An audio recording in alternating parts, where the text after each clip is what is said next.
Hello friends, আমার চ্যানেলে আপনাদেরকে স্বাগত।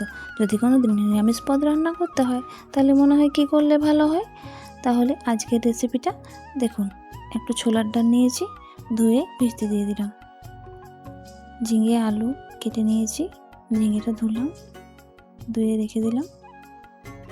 ছোলার ডাল আলু, ছোলার ডালটা একটু ভিজে গেছে, কুকারে দিলাম, আলু দিলাম, আলুগুলো দিয়ে দিলাম, একটু নুন, স্বাদ মতো নুন দিলাম, হলুদ গুঁড়ো, জিরে গুঁড়ো, চিনি, একটু জল দিয়ে নেড়ে কুকার সিটি দিয়ে দিলাম একটা।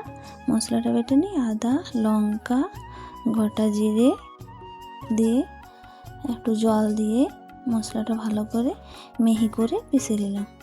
একটু কারি পাতা কেটে নিলাম, তেল গরম হয়ে গেছে, শুকনো লঙ্কা গোটা জিরে ফোড়ন দিলাম, কারি পাতা দিলাম, বাটা মশলাটা দিলাম, ভালো করে নেড়ে চেড়ে কষিয়ে নিলাম।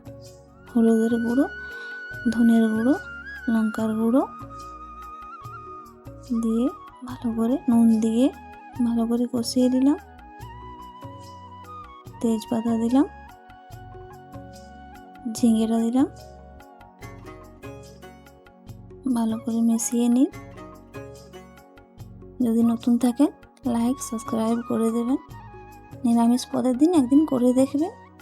ঢাকনাটা দিয়ে দিলাম, ঝিঙের জলটা বার হয়ে যাবে, একটু লো ফ্লেমে রেখে দিলেই। একদিন করে দেখবেন কোনো দিন। দেখুন ছোলার ডাল আলু সিদ্ধ হয়ে গেছে, দিয়ে দিলাম ঝিঙের সাথে। একটু লো ফ্লেমে রেখে দিলে তৈরি হয়ে যাবে আলু ঝিঙে ছোলার ডাল। লুচি কিংবা রুটির সাথে খেয়ে নিন।